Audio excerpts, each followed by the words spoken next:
자, 상상 한번 해보세요. 모든 걸 잃고 낯선 땅에서 무려 70년을 보낸 한 민족이 있습니다. 과연 이 사람들은 다시 집으로 돌아갈 수 있었을까요? 오늘 바로 그들의 기적 같은 귀환과 재건의 이야기, 에스라서 속으로 한번 들어가 보겠습니다. 이건 그냥 단순한 질문이 아니에요. 모든 걸 잃고 내가 누구인지조차 흔들렸던 한 민족의 뭐랄까 정말 간절한 외침이었죠. 에스라서는 바로 이 지점에서 시작됩니다. 우리를 그들의 이야기 속으로 아주 깊숙이 끌고 들어가죠. 자, 첫 번째 이야기입니다. 바로 약속된 70년인데요.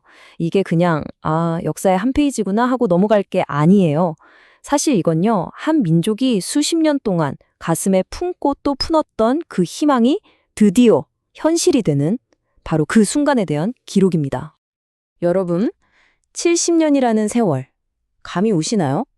한 세대가 태어나고 자라고 또 사라질 만큼 정말 긴 시간이잖아요. 그 긴 시간 동안 그들은 고향이 아닌 이국 땅 바벨론에서 살아야만 했어요. 에스라서는 바로 그들이 마침내, 정말 마침내 고향으로 돌아오는 그 믿기 힘든 여정을 아주 생생하게 담아내고 있습니다. 자, 이 타임라인 좀 보세요. 정말 놀랍지 않으세요? 왕국이 멸망하고 기가 막히게도 정확히 70년이 흐린 시점, 바로 선지자 예레미야가 예언했던 바로 그 타이밍에 당시 최강대국이었던 페르시아의 왕 고레스가 갑자기 유다 백성의 귀환을 명령합니다. 와, 이건 뭐 역사의 거대한 톱니바퀴가 어떤 신적인 약속과 정확히 딱 하고 맞물리는 그런 순간이었던 거죠. 자, 그렇게 꿈에 그리던 고향에 돌아왔습니다. 하지만 그들 눈앞에 펼쳐진 건 폐허가 된 도시, 그리고 정말 엄청난 과제였어요. 바로 성전을 다시 짓는 일이었죠. 근데 여기서 중요한 게 이 귀환이 그냥 한 번에 짠 하고 끝난 이벤트가 아니었다는 거예요. 무려 80년이라는 시간차를 두고 진행된 두 단계의 거대한 프로젝트였습니다. 첫 번째 웨이브는 수룹바벨을 중심으로 무너진 성전, 그러니까 하드웨어를 복구하는 거였고요.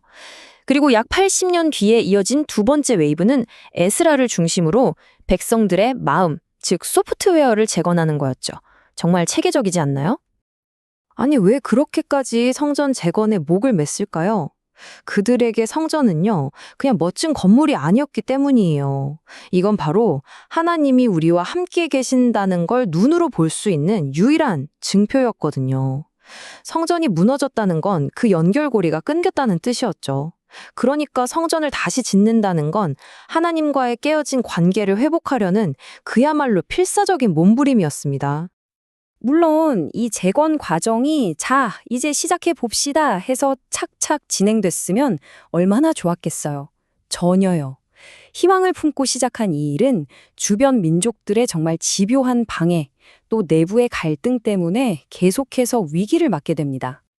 자, 이제 세 번째 이야기, 개혁입니다. 여기서부터 이야기의 무게중심이 확 바뀌어요. 지금까지는 돌과 나무로 건물을 짓는 이야기였다면 이제부터는 말씀과 언약으로 사람을 세우는 이야기로 넘어갑니다. 이게 진짜 핵심이죠. 자, 보세요. 그들은 마침내 하나님의 집, 성전을 재건했어요. 그런데 말이죠. 과연 돌로 지은 건물 하나 세웠다고 해서 한 나라가 진정으로 회복될 수 있었을까요? 바로 이 질문에 대한 대답이 이 구절 에스라 7장 10절에 담겨 있습니다. 에스라가 결심하였었더라. 이 한 구절에 이 사람의 모든 것이 담겨 있어요. 그는 알았던 거죠. 진정한 재건은 건물이 아니구나. 말씀에서 시작되는구나. 그래서 그는 결심합니다. 첫째, 내가 먼저 깊이 연구하자. 둘째, 그걸 내 삶으로 먼저 살아내자. 그리고 셋째, 그 다음에 백성들에게 가르치자. 이게 바로 그의 인생을 건 사명이었습니다. 자, 그럼 이제 렌즈를 좀 바꿔볼까요? 줌아웃해서 이 에스라서의 이야기가 성경 전체라는 더 큰 그림 속에서 과연 어떤 의미를 갖는지 한번 살펴보겠습니다. 에스라서가 그냥 옛날에 이런 일이 있었구나 하고 끝나는 책이 아니에요. 정말 놀랍게도 이 책은 구약의 수많은 약속들과 신약의 성취를 이어주는 아주 결정적인 다리 역할을 합니다. 그러니까 성전을 다시 짓고 포로 생활에서 돌아오고 이런 사건들이 사실은 훨씬 더 큰 그림의 한 조각이었다는 거죠. 이게 정말 흥미로운 지적인데요. 에스라서의 모든 주요 사건이 마치 미래를 향한 그림자 역할을 한다는 거예요. 한번 보세요. 에스라서에서는 돌로 된 성전을 다시 짓죠? 이건 훗날 자신의 몸이 진짜 성전이라고 말씀하신 예수님을 가리키는 그림자였어요. 또 바벨론에서 물리적으로 귀환하잖아요? 이건 예수님을 통해 우리가 죄로부터 하나님께로 영적으로 귀환하게 될 것을 미리 보여준 거고요. 그리고 마지막으로 에스라가 회복시킨 율법은 말씀 그 자체가 되어 오신 예수님 안에서 비로소 완성됩니다. 와, 에스라서의 모든 이야기가 결국 단 한 분을 향해 달려가고 있었던 거죠? 자, 그렇다면 이 수천 년 전의 이야기가 지금을 사는 우리에겐 대체 어떤 의미가 있을까요? 핵심 메시지만 딱 짚어보겠습니다. 에스라서가 오늘 우리에게 던지는 메시지는 이런 것 같아요.